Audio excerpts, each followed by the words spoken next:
Olá, estamos de volta para o quinto episódio do Reconhecer.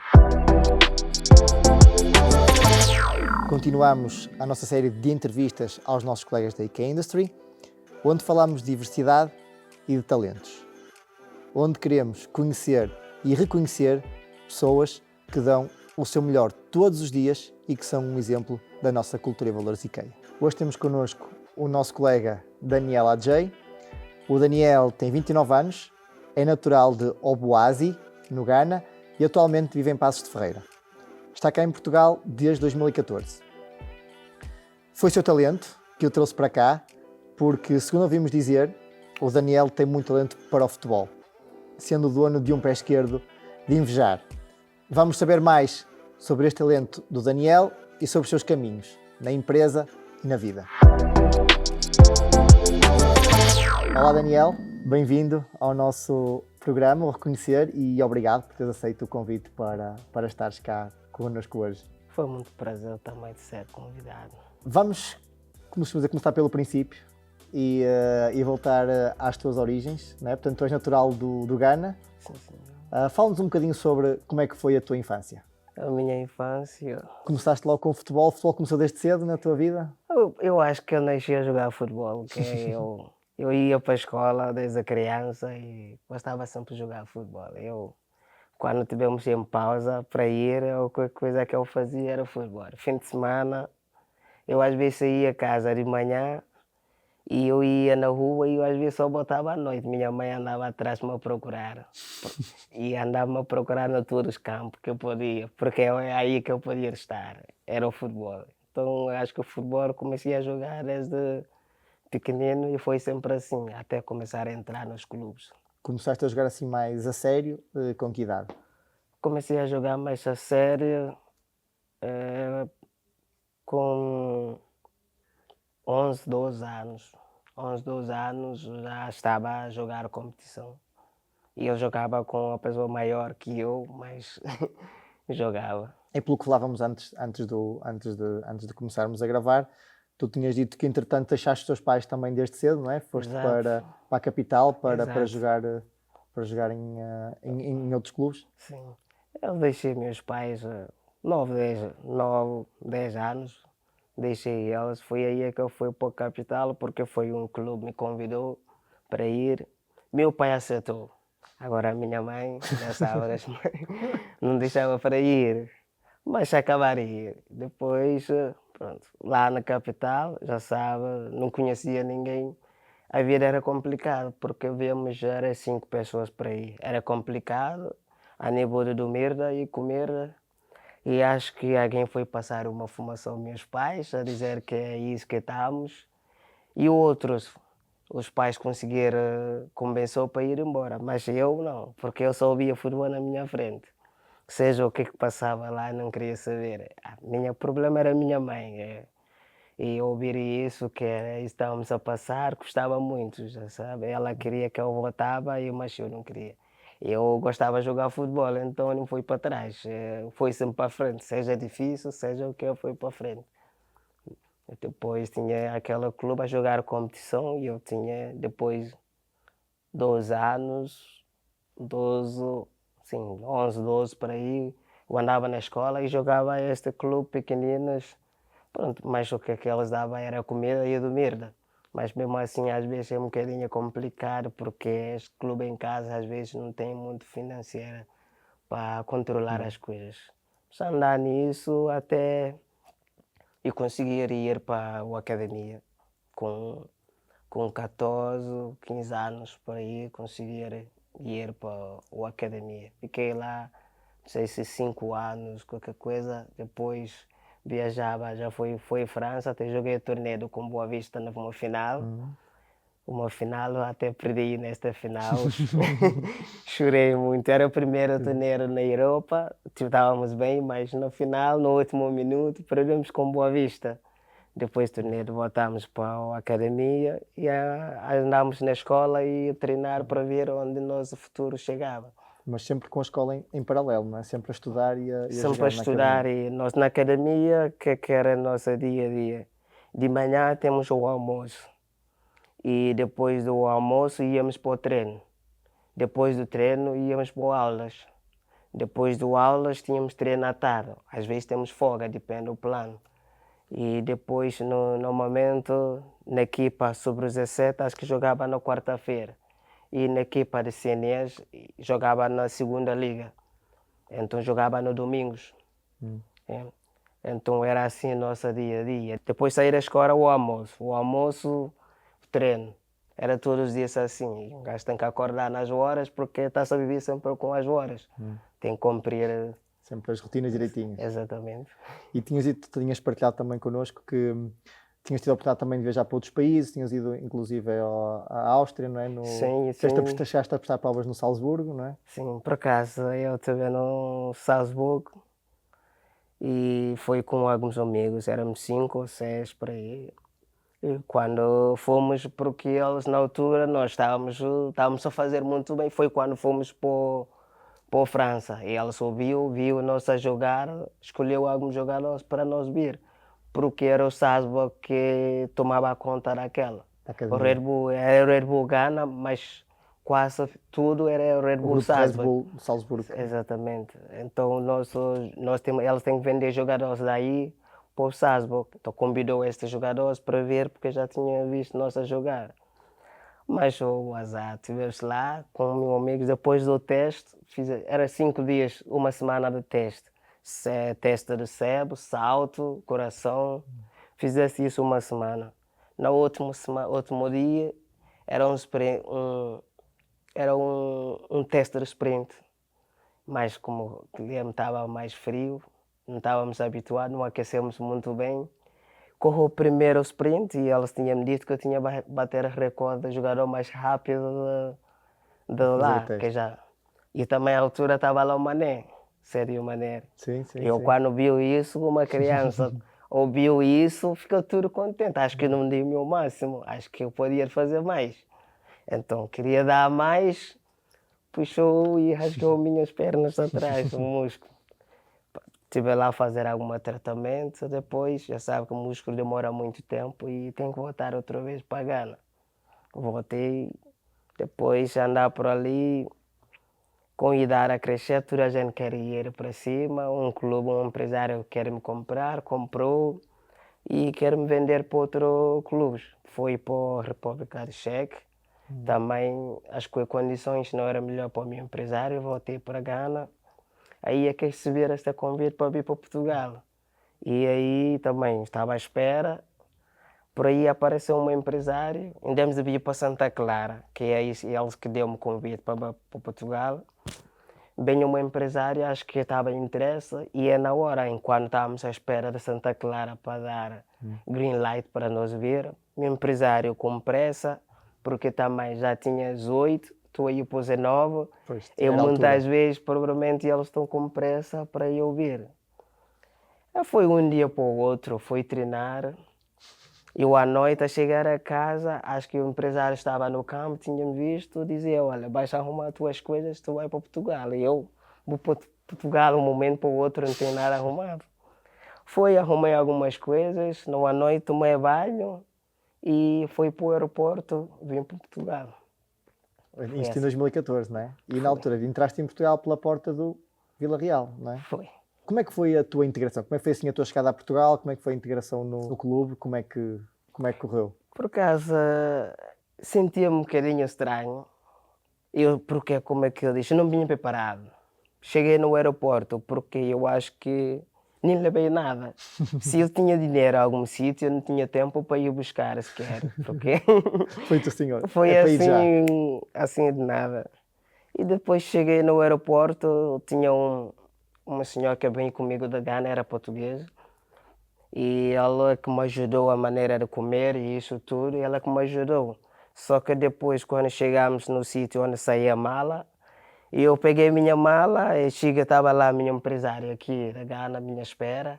Eu quando vi, eu disse, olha, agradeço ao senhor para mim, que foi ela que ajudou-me da Gana até aqui. Olhei para trás, ao lado, nunca mais vi o senhor. Eu dizia, não vou embora enquanto não agradecer ao senhor. E ela, pronto, andamos lá a procurar. No aeroporto todo não víamos o senhor, pronto, e temos que ir embora. E fomos. Saímos no aeroporto, viemos diretamente para Vila Real, que eu tinha-te falado que era para ir para o Morenense, foi aí isso que ele tinha-me contar. Mas chegar ali no dia a seguir fechava O o mercado. mercado, que era impossível, porque eu tinha 18 anos. Praticamente, 18 a entrar a 19, praticamente tem que entrar na equipa principal. Pois. Não podia jogar no Júnior sequer, porque à altura não havia 20 sobre 23. Sim. Então levou-me para o Vila Real, que elas tinham jogadores lá. Quando cheguei em Vila Real, disse que tinha muitos jogadores estrangeiros, que eu tinha para aí 10 ou mais, E não e podia só ter podia tantos. jogar também 6. Então é muitos estrangeiros que até não dá para ficar lá. O que é que eu fiz? O meu empresário disse para ficar com eles, para lá no apartamento, e no dia seguinte vem buscar. Mas eu treinei com eles num dia. Eu estava lá no apartamento à espera que o meu empresário venha me buscar, e o meu empresário ligou-me com o clube que quer que eu fique, que ela está com interesse a que eu fique. Ele disse que não é ele que diz que tem muitos estrangeiros, mas se ele diz que tu queres ficar, eu disse pronto, se for isso, está bem. Aceitei para ficar em Vila Real. E na primeira, depois esperei na hora de ser inscrito e tudo. E havia uma confusão lá no balneário. Na primeira semana, cheguei lá, eu não falava português, só falava inglês, não percebia o que é que estava lá a acontecer. Acho que estava zangado porque acho que tinha mandado um jogador embora e acho que é por minha Para tu causa. ficares. E eu não percebia, só ouvia Daniel e o resto era para aqui, passava para aqui, saía para aqui, porque não percebia. Ficava um bocadinho estranho no balneário e ninguém falava para mim, porque também estava um bocadinho balneário intenso, porque passar algum tempo, o meu empresário contou-me o que é que tinha a acontecer, que mandou o jogador embora, por isso, por isso. Estás bem, para ficar estava à espera para ser inscrito para jogar. Fiquei há algum mês sem jogar quando começou o campeonato. Mas depois acabei jogar. E foi bem se ver depois do amigo, depois de conhecer. Primeiro eu fiquei estranhado, mas depois habituei-me com elas. E Quais é que foram as primeiras coisas que aprendeste a fazer em português? Contaste-nos uma história engraçada sobre isso. foi mais arroz. Porque eu ia para o restaurante, porque e eles deixavam no restaurante e quase não tinha ninguém a acompanhar, era sozinho, porque às vezes íamos 2 jogadores cada restaurante, mas eu fui sozinho, muitas vezes ia sozinho. E chega lá, pergunta o que é que tu queria, traz o menu, mas eu não percebia aquela que estava lá, só dizia que eu quero rice e meat e isso, mas eles também não percebia, trazia o prato. E quando vinha parece mais batata e vinha pouco arroz e carne. Para mim, onde eu venho, nós estamos habituados a comer mais arroz e carne e eu vi aquela, comi primeiro. Mas quando o senhor bem eu disse, eu apontei arroz porque eu não sabia como é que disse, e eu disse, quero mais, eu quero, pronto, falei em inglês que eu quero mais. O senhor virou para mim, não é que diz que eu quero mais arroz. Quando ele me disse, ficou na cabeça. Todos os dias quando vinha, quando traz-me arroz pouco, mais arroz.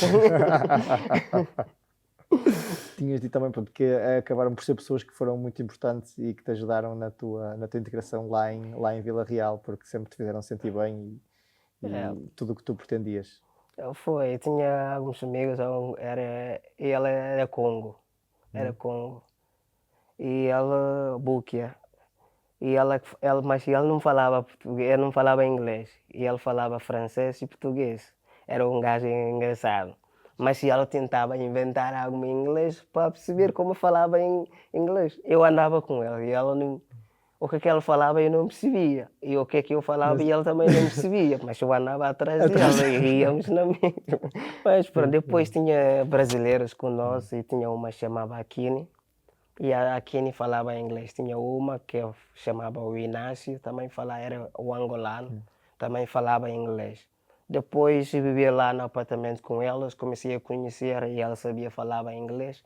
Começou a comunicar comigo, Mas era diferente que eu não me percebia, elas iam para o treino, eu estava à espera, quando vão para o treino eu ia atrás delas. Quando elas vinham, ia, quando ias comer, ia. A comunicação deixou-me um bocadinho aí estranhar, porque também era o único que falava inglês, e elas também tinham a vida delas, não andava atrás de mim. Ficou um bocadinho estranho daí. No balneário, não percebia nada, o treinador falava, eu olhava para ele, mas não percebia nada, e no treino só ouvia, quando outros fazem também Fazias igual. fazia igual, mas ali não percebia nada. Mas tu hoje falas muito bem português. Chegaste a ter aulas ou isto foi só mesmo da experiência? Foi para eu aprender português desta maneira. Como é que eu estava estranhado, não foi a primeira vez que eu aprendi a língua, que na minha terra, na capital, tem outra língua, e quando foi, aprendi, porque eu aprendi sozinho também isso. Então, isso também meti na minha cabeça, tenho que aprender, porque é a única opção, que senão não consigo fazer nada. O que é que eu fazia? Todos os dias, quando eu saía da casa, eu tenho que trazer uma palavra para casa. Ao menos essa palavra tem que saber. Uma só, não é só uma palavra. Eu arranjei um livro no meu quarto e quando eu vinha, eu escrevia esta palavra. Seja mal, mas a maneira que eu entendia. Escrevia e quando eu escrevia ficava na cabeça. Então todos os dias trazia a palavra. E a palavra mais uso. Palavra que elas falam. O que é que elas estão a dizer esta palavra? O que é isso? Eu escrevia. Às vezes ia ao Google Tradutor para ver se conseguia traduzir. Às vezes não dava porque está mal escrito. Mas depois, com o tempo, confiança com o meu amigo, eles perguntavam o que é isso. E eles me diziam. Então eu escrevia, era todos os dias assim, aí é que comecei a aprender. Percebi primeiro, mas depois para falar tinha vergonha, porque tinha vergonha que saía mal. Depois de habituar-me com meus amigos, confiança, comecei a falar, era engraçado, que é a maneira que eu falava. E por aí é que eu comecei a falar português. Olha, e quando é que surgiu a tua vinda? Como é que surgiu a tua vinda para a IK Industry? Como é que futebol, mantiveste sempre futebol, que ainda hoje jogas, mas como é que surgiu aqui a possibilidade de vir para cá trabalhar? De conciliares com o futebol o trabalho? Isso foi na altura do Covid. O futebol parou. Eu estava em casa, eu já tinha uma namorada e minha namorada, eu falava a ela dizer que eu queria fazer uma coisa. Mesmo que eu não havia Covid, sempre dizia que sentia-me que passa muito tempo em casa a jogar só futebol e gostava de fazer mais alguma coisa. Gostava de aprender alguma coisa, tirar o curso ou falar que gostava de fazer alguma coisa, mas não sabia o que é. Então, na altura do Covid, ainda continua a dizer o mesmo. E ela disse, na brincadeira, ela já estava a trabalhar aqui. E ela diz, não queres que eu escreva aqui na brincadeira? Não quero que eu escreva na IKEA. Ela diz, vou arranjar o meu currículo para inscrever para lá. E ela inscreveu assim, nada. E no currículo, se tu viste, só tem lá as cenas do futebol. E ela só meteu o futebol. Porque eu nunca tinha trabalhado na minha vida. E eu também estava a pensar, como é que ia ser a trabalhar e a jogar futebol? Porque eu acho que também minha vida foi sempre futebol, não sei como é que eu ia deixar futebol, não consigo, tenho que jogar. E ela diz, vamos ver como é que as coisas... E ela inscreveu por muito tempo. Eu estava lá e ela se ligou-me para ir para a Maia, na entrevista. Eu fui, e elas fez uma entrevista e elas disse para vir para cá. E eu vim aqui e foi um momento para o outro, eu vinha para ali. Eu disse, e era assim, eu inscrevi e passar algum tempo, liga-me, pensava que ia me ligar e disse que, este dia tu vai trabalhar, mas não, quando foi entrevista, no dia seguinte, bem logo aqui, mostrou-me as coisas aqui, onde eu ia trabalhar, deu-me formação, e aí eu comecei a trabalhar. No primeiro dia, achei estranho, era o primeiro dia eu entrar numa empresa, porque eu nunca tinha visto estar nenhuma empresa sequer. Eu estranhei, o que é que eu vou fazer aqui? Depois chegar lá, não percebi nada de material. Quando não estava a perceber, eu disse, como é que eu vou saber trabalhar aqui se eu não tinha curso ou não tinha nada, como é que trabalho aqui? E ela chamava o nome de se calhar o cubo ou palete, nem sabia o que era isso sequer. Mas Com o tempo, aprender a ver elas a fazer, adaptei-me, percebi, comecei a fazer igual a que elas estão a fazer, adaptei-me aqui. Sentiste que foste bem recebido sempre aqui na Foi IKEA? sim senhor, foi sim senhor. Há pessoas, principalmente o team leaders, foi tranquilo e elas tinham vontade de me ensinar, mas sabe que às vezes também há algum cobrador que não tinha calma em ensinar, às vezes, principalmente a pessoas mais belos, às vezes não têm paciência, mas de qualquer maneira eu aprendi na mesma, porque às vezes tu vai atrapalhar, porque tu não sabes como é que pega as coisas, não, mas com o tempo eu olhar, eu aprendi e eu adaptei com aquela. Mas foi bem recebido, foi. E estás cá desde 2021? Sim, senhor. Em que área que trabalhas? Eu estou no Omex, na, na BOF. Na BOF, ou seja, Exato, mais linear de corte, não é? exato, na linha na inicial ali. Onde se começam a cortar as Exato. ripas e os cubos para depois serem montados. Portanto, 4 anos, tu passaste de integrado a integrar, não é? Portanto, hoje em dia também recebes novos colegas, não é? E já és tu agora a ensiná-los. É verdade. Gostas desse papel também de receber os Sim, sim, novos sim. colegas? Eu, por acaso também, por acaso eu já passei nisso com experiência. Eu nunca tive problema quando chega operadores novos. Sempre tenho paciência em ensinar porque eu já sei como é que é. E mesmo quando alguns são lentos para aprender, até chegou um rapaz novo e logo eu aí comecei a perceber porque as senhoras estavam assim, porque eu não sabia. Porque quando está a dizer que faz desta maneira, como é que ela já sabe? E ela achar que tu tem que fazer a mesma maneira que ela faz. Mas não, vai demorar para ela adaptar. E com estas pessoas eu já sei, quando se calhar uma semana mesmo não consigo fazer, consigo compreender e repetir na mesma sem estressar, porque já sei que é assim que tem que ser. Tinhas dito há um bocadinho que começaste a trabalhar cá, mas que era importante para ti manter ligação ao futebol, né? Portanto, tu hoje trabalhas cá, né? No turno da noite e Sim, continuas a jogar futebol. sim, não é Como é como é que que... é este conciliar das duas vidas? Nunca é nada é fácil, não é? Seja quem foi a trabalhar, não é fácil. Eu, no primeiro ano, estranhei muito, porque tinha complicado dormir, porque eu acho que muita gente que trabalha de noite tinha esta noção. E por cima também jogava, não sabia como é que eu fazia as coisas. Se eu para dormir, eu dormia até acordava na despertadora, mas não é. Com o futebol eu tenho que ter as horas para dormir, para conseguir fazer o que é que eu faço todo dia, para ter energia. Então é um bocadinho cansativo, mas se conseguir, se seguir as horinhas, consegue adaptar. Eu, o que é que eu faço? Eu comecei a trabalhar de dia, só que de dia não dava para treinar e jogar, então pedia para ir para a noite. E à noite já consegue treinar toda a semana certa. Mas eu consigo, imaginar, hoje, sexta-feira, tenho que acordar cedo para conseguir dormir à noite.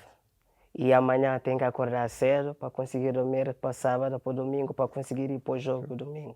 Em condições físicas Exatamente. perfeitas. Olha, achas que é para ti importante e sentir-te valorizado pelo teu talento? Portanto, esta ligação que continuas a ter ao futebol é importante para ti, para te alimentar no teu dia a dia e te sentires reconhecido e valorizado? Sentes que os outros valorizam isso? Sim, senhor, eu sinto tudo banhar que já tiver, sinto-me importante. E com isso deixa-me mais força para fazer mais o que é que eu faço. Porque quando se sente mais importante, é mais que tu queres fazer. Acho o banhar que já tiver, dá uma importância, que tu és para a equipa, que pessoa tu é. E isso também leva no dia a dia para sempre jogar futebol. E mesmo a trabalhar, não deixar de jogar, porque é uma coisa também nasci, uma coisa que eu cresci com. E se eu tivesse talento, só por acaso se der para trabalhar e jogar, eu vou continuar a fazer. E achas que esse talento e o futebol e tudo aquilo que tu viveste, de alguma forma tem impacto, influencia o teu dia a dia aqui no trabalho, na IKEA Industry? Tenho sim, senhor. Tenho, porque no futebol tu tens as horas de chegar, tem as horas de dormir e tem regras, cada clube tem regras, tem condições, porque se não andar nisso, tu vai pagar a multa. Mesmo que aqui pode não pagar a multa, mas a outra maneira sabe que é descontado. E com isso, eu andar no dia a dia daqui no trabalho na mesma, e mesmo a maneira de adaptar com pessoas. Porque no futebol, todo o ano, praticamente 2 anos ou 3 anos, muda o clube e está-se com as pessoas novas. E às vezes tem que conhecer, tem que adaptar com as pessoas. Minha vida toda foi sempre a mudar de banheira, sempre a conhecer as pessoas novas. Então aqui também é igual, é conhecer as pessoas novas todos os dias. E já que falámos nesta vertente do trabalho, ao longo do teu percurso na IK Industry, qual é que achas que foi assim o teu momento mais marcante? Tens assim algum momento que consideras marcante? Sim, eu o que é que eu tenho bem na cabeça? Eu quando estou a chegar aqui no trabalho praticamente à noite, às vezes o turno que vai sair, porque às vezes por causa do trabalho, às vezes por causa do treino, às vezes eu estou um bocadinho Mais em cima da hora. em cima da hora e muitas vezes, se calhar, elas estão lá, se calhar já acabam o trabalho, estão à espera. E quando a senhora viu-me, fica logo, e ela viu-me para aí 10 metros, eu a chegar e tenho 2 senhoras, estão sempre à espera que eu grite. Para elas rir também, elas ficam todas contentes quando viu-me. Então o dia que eu se calhar não estou a rir e elas logo, o que é que se passa? Então eu mal que eu também vi elas lá, começo logo a rir, já está tudo, quase todos os dias quando está neste turno, quando vi elas lá comecei logo a rir e elas ficam todas contentes. Já sabem logo que Sabe que estás bem. Se o Daniel não se rir, é é porque porque alguma coisa se passou é verdade. e ele não está Eu bem. mesmo às vezes quando não estou bem, acabar a rir na mesma porque eu sei que elas querem. Os momentos marcantes são passado, agora olhar para a frente, olhar para o futuro. Quais é que são as tuas ambições? Pessoais, profissionais? O que é que vês no teu futuro? Eu, na minha futura, em qualquer lugar eu quero ser profissional, seja onde quiseres. Agora, com idade, não vamos estar aqui a mentir, que eu vou estar aqui a jogar o Benfica ou o Porto. Já sabe que é onde está mais confortável. Mas enquanto eu tenho força, vou continuar a jogar, seja o nível que tiver, para dar o meu máximo. Mas eu quero também ainda andar com o trabalho e o futebol para ver aonde até. Mas de qualquer maneira já sabe que o futebol tem idade para deixar e quando deixar o futebol já sabe que tem que continuar a trabalhar, seja melhor em condições e o melhor nível. Daniel, muito obrigado por ter estado hoje connosco e por tudo o que partilhaste, não é? Ao longo da tua ainda curta vida, mas já com muito que contar. Foi um gosto, muito obrigado Foi por muito ter estado prazer. presente. Foi muito prazer. Voltámos em maio com mais um episódio do Reconhecer. Relembro que publicamos um novo episódio a cada 2 meses junto com a nossa newsletter. Por isso, não percam e obrigado.